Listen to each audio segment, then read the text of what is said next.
A big complaint surrounding a lot of VR games at this stage of the industry is that many of them are just far too short.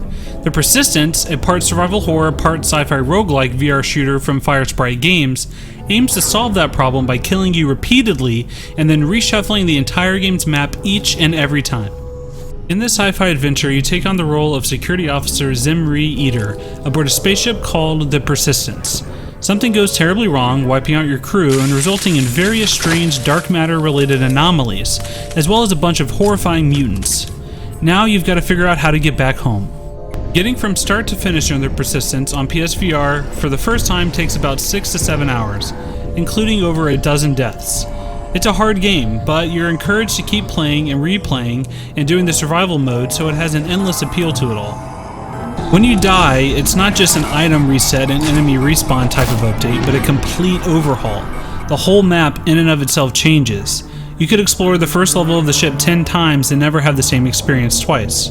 Granted, there are limitations to this formula. For starters, you'll eventually start to recognize identifiable chunks in the game world.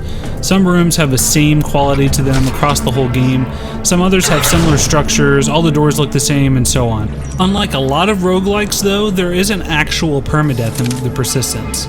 At least not really. Instead of having everything you did wiped clean, you get to keep your credits, everything you unlock stays unlocked, any upgrades on your actual character are retained, and eventually you can even fast travel to higher tiers of the ship if you find the corresponding deck module. Death in the Persistence can be devastating depending on the circumstance, but the game does a really good job of making sure you feel like that you are always having progress. Item fabrication is at the core progression in the Persistence. Spread across each deck of the ship, you'll find fabrication stations for guns, grenades, melee weapons, and experimental weaponry. Between sessions at the recovery room, you can use stem cells to upgrade your personal stats as well, such as your shield regeneration or even your max health. Even though you lose all of your weapons when you die, the schematics that you unlocked and all of the currency that you gained are saved. It's a relatively forgiving system because once you start a new playthrough, it won't take very long to get back on track with some gear. There's a nice balance of slow, methodical stealth and fast, ferocious combat. Enemies are relentless, they hit extremely hard, and ammo is very scarce. You can't run and gun through this game.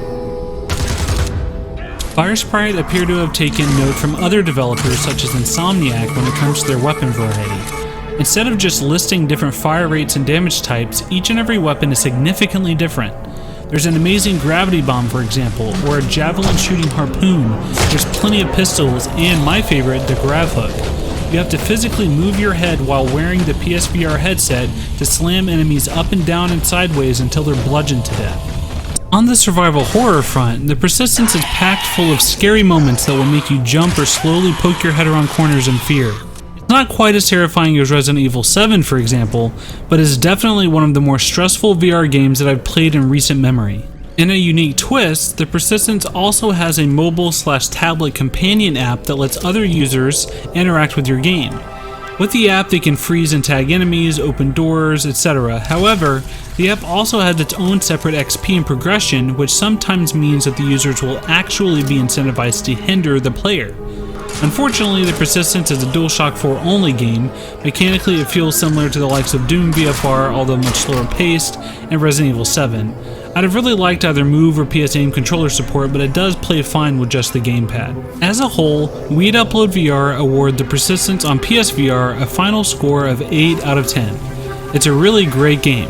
What we've got with the Persistence is something fresh and engaging by mixing different genres that we don't usually see melded together.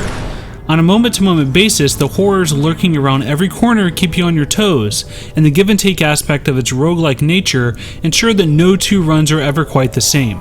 This is a dark, challenging stealth shooter that PSVR fans can keep coming back to for quite a while.